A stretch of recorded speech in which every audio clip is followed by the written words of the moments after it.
Hello friends, welcome back to my channel Shivari traders. நான் சௌமியா சிவபிரகாஷ் பேசுகிறேன். இன்னைக்கான மார்க்கெட்டில் பார்த்தீங்க அப்படின்னா, ஃபஸ்ட்டு மார்னிங் வந்துட்டு பையர்ஸ் வந்துட்டு S1லேருந்து போயிருந்தாங்க. அதுக்கப்புறம் பார்த்தீங்க அப்படின்னா மார்க்கெட்டில் வந்துட்டு நெக்ஸ்ட்டு வந்துட்டு ஒரு நெகட்டிவ் கேண்டில் வந்திருந்தது அபவ் க்ளோசிங். ஸோ இந்த இடத்துல வந்துட்டு இங்கேருந்து ஒரு புல் பேக் கொடுத்து மறுபடியும் அகைன் மார்க்கெட் வந்து ஆர் ப்ரீவியஸ் டேட் போயிட்டு திரும்ப அகெயின் அதே லெவலில் ரெசிஸ்டன்ஸ் ஃபேஸ் பண்ணி அகெயின் S1 வந்திருக்காங்க. So again totally today also ஒரு சைட் வேஸ் டேவாக தான் இருந்தது. பட் கொஞ்சம் வாலட்டிலிட்டி அகெயின் ஜாஸ்தியாக இருந்தது. ஓகேங்களா? ஸோ இப்போ கண்டினியூஸாக நீங்கள் பார்த்தீங்க அப்படின்னா ஒரு திங் அப்சர்வ் பண்ணீங்க அப்படின்னா மார்க்கெட் டோட்டலே பார்த்தீங்கன்னா 26, 27, 28, 29 இந்த 4 நாளும் லாஸ்ட் வீக் ஃபுல்லாகவே பார்த்தீங்கன்னா மார்க்கெட் வந்து ஒரே ரேஞ்சை தான் ஃபாலோ பண்ணுது. 51,400 அப் சைடும் கீழே 50,950யும் தான் ஃபாலோ பண்ணுது. Which is almost around 51, 150, 150, 53, 150, 53, 50, 300 points ரேஞ்சை மட்டும்தான் மார்க்கெட் வந்துட்டு ஃபாலோ பண்ணுது. திஸ் 300 பாயிண்ட்ஸ் ரேஞ்சுக்குள்ளேயே தான் மார்க்கெட் வந்து அகைன் அண்ட் அகைன் வந்துட்டு போயிட்டு வந்துட்டு இருக்குது. ஓகேங்களா? இப்போ பார்த்தீங்க அப்படின்னா நாளைக்கு ஸோ இந்த ரேஞ்ச் வந்துட்டு எப்போ பிரேக் ஆகுதோ அப்போ தான் வந்துட்டு ஒரு பிக் மொமெண்டம் கிடைக்கிறதுக்கான சான்ஸ் இருக்குது.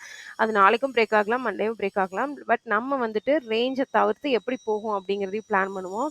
ஃபஸ்ட்டு க்ளோசிங் ப்ரைஸ் அதுக்கு மார்க் பண்ணலாம். 51,152ல் இருக்குது. ஓகேங்களா? அதை ஃபஸ்ட்டு மார்க் பண்ணிக்கோங்க. 51,152ல் பார்த்தீங்கன்னா க்ளோசிங் ப்ரைஸ் மார்க் பண்ணியாச்சு. அதை வந்து டெக்ஸ்ட்டும் பண்ணியாச்சு. PVC is equal to 51,152. ஓகேங்களா? இப்போ ப்ரீவியஸ் டே ஹைன்னு பார்த்தீங்கன்னா 51,366 அதை வந்து ஆரஞ்ச் லைன் பண்ணிக்கலாம்.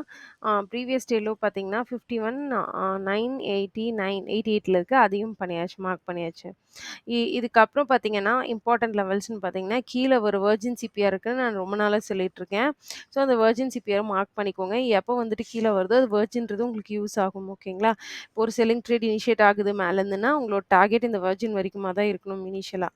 அடுத்தது பார்த்தீங்க அப் சைட்லன்னு பார்த்தீங்கன்னா அகெயின் அண்ட் அகெயின் அந்த ஒரு கேப் பார்டர்கிட்டயே மார்க்கெட் வந்துட்டு மேலே போக முடியாமல் இந்த லாஸ்ட்டாக இருந்தது இல்லைங்களா? ஒன் செகண்ட் நான் உங்களுக்கு எல்லா இதையும் எடுத்துட்டு காட்டுறேன்.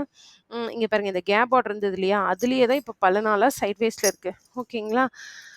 இப்போ சிம்பிளாக நம்ம ஓவரால் ஒயிட் பிக்சர் பார்த்தீங்க அப்படின்னா மார்க்கெட்டுக்கு வந்து இப்போ இந்த நான் சொன்னேன் இல்லையா இந்த 300 பாயிண்ட்ஸ் ரேஞ்ச்குள்ளேயே தான் இருக்குது.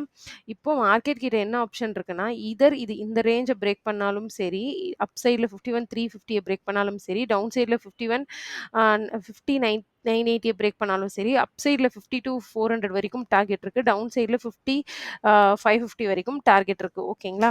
ஸோ மார்க்கெட் ஹேஸ் 600 பாயிண்ட்ஸ் இந்த ஹேண்ட் கையில் இருக்குது. ஸோ பார்க்கலாம் மார்க்கெட் எப்படி மூவ் ஆகுங்கிறது. பட் அந்த சைட்வேஸ் எவ்வளோ நாளைக்கு இருக்குன்றது தான் தெரியல. பட் நம்ம வந்து பிளான் பண்ணுவோம் அதுக்கேற்ற மாதிரி. ஃபஸ்ட்டு வந்துட்டு நம்ம இண்டிகேட்டர்ஸ் ஓப்பன் பண்ணிக்கலாம். நான் சொன்ன லெவல்ஸ் எல்லாம் உங்களுக்கு புரிஞ்சிருக்கும்னு நினைக்கிறேன். ஃபஸ்ட்டு வந்து இப்போ டுமாரோ சிபிஆர் வந்துட்டு நம்ம ஆன் பண்ணிக்கலாம். ஓகேங்களா? ஃபஸ்ட்டு டுமாரோ சிபிஆர் வந்துட்டு நான் ஆன் பண்ணுறேன். டெய்லி எடுத்துகிட்டு டுமாரோ போடுறேன். இந்த இடத்துல டே ஹை அண்ட் லோ வந்துட்டு எடுத்தாச்சு. இப்போ பார்த்தீங்க அப்படின்னா ஃபஸ்ட்டு வந்து க்ளோசிங் ப்ரைஸ் வந்து சிபிஆருக்கும் கீழே ஜஸ்ட் இருக்குது. அதுக்கு கீழேயே வீக்லி பிவட் ஒன்றும் இருக்குது. நாளைக்கு ஓப்பன் ஆகிற மார்க்கெட் அகெயின் நீங்கள் பையிங் ப்ரைஸ் ஆக்ஷன் கொடுக்குதுன்னா நம்மளுக்கு நாளைக்கு அகெயின் வந்துட்டு பிவட்ஸ்ன்னு பார்த்தீங்கன்னா ரேஞ்ச் ப்ளே அவுட்னு பார்த்தீங்கன்னா இந்த அப் சைடில் இருக்க 150 பாயிண்ட்ஸ், டவுன் சைடில் இருக்க 150 பாயிண்ட்ஸ். ஃபார் எக்ஸாம்பிள் ஃபஸ்ட்டே இந்த ரேஞ்சை பிரேக் அவுட் பண்ணி சஸ்டெயின் பண்ணுதுன்னா அப் சைட் மொமெண்டம் பாருங்கள். இல்லை ஃபார் டவுன் சைட் பிரேக் பண்ணுச்சுன்னா டவுன் சைட் நான் சொன்ன டார்கெட்க்கு பிளான் பண்ணுங்கள். இவ்வளோ தான் ட்ரேட்ஸ். இம்பார்ட்டன்ட் பிவட்ஸ்ன்னு பார்த்தீங்கன்னா மேலே 350, இங்கே கீழே 980, நடுவில் சிபிஆர் ஓப்பன் ஆகுது அப்படின்னா பையர் செல் ட்ரேட் டபிள்யூ ப்ரைஸ் ஆக்ஷன் இல்லை எம் ப்ரைஸ் ஆக்ஷனான்னு பார்த்துக்கோங்க.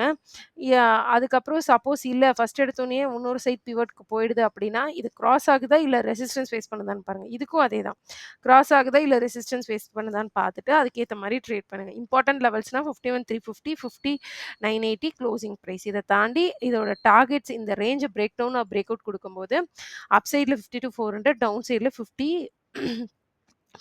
ஓகேங்களா? ஸோ இவ்வளோ தான் நாளைக்கான அனாலிசிஸ். ஸோ சிம்பிளாக நீங்கள் இதுக்கு நடுவில் இந்த இடத்துலலாம் ட்ரேட் பண்ணாதீங்க. ஏன்னா அதெல்லாம் பண்ணுறதுனா ஸ்டாப் லாஸஸ் மட்டும்தான் நமக்கு மிஞ்சும். ஓகேங்களா? இந்த இடத்துல க்ளோசிங் ப்ரைஸ்ட்டு நீங்கள் ட்ரேட் எடுக்கலாம். ஓகேங்களா? நான் ஒரு வாட்டி ரிமூவ் பண்ணிவிட்டு ட்ராயிங்ஸை காட்டுறேன். இந்த இடத்துல க்ளோசிங் ப்ரைஸ்ட்டை வச்சு ட்ரேட் எடுங்க, இல்லை இந்த பிவட் கிட்ட, இல்லை இந்த பிவட் கிட்ட. இதுதான் வந்து biggest important points for taking a trade. இந்த வீடியோ பிடிச்சிருக்கு அப்படின்னா மறக்காம நம்மளோட சேனல் ஷிவாரி ட்ரேடர்ஸை லைக் பண்ணிக்கோங்க, ஷேர் பண்ணுங்க. பண்ணுங்க. சப்ஸ்கிரைப் பண்ணிக்கோங்க. புதுசா யாராவது ஃபாலோ பண்ணீங்கன்னா, Instagram ஐடி குடுக்குறேன். கீழ அதிலயும் போயிட்டு ஃபாலோ பண்ணுங்க. அதுக்கப்புறம் ஏதாவது டவுட் இருக்குன்னா கமெண்ட் செக்ஷன்லயோ இல்ல ஷிவாரி ட்ரேடர்ஸ்ன்ற மெயில் ஐடிக்கோ மெயில் பண்ணுங்க. Thank you friends.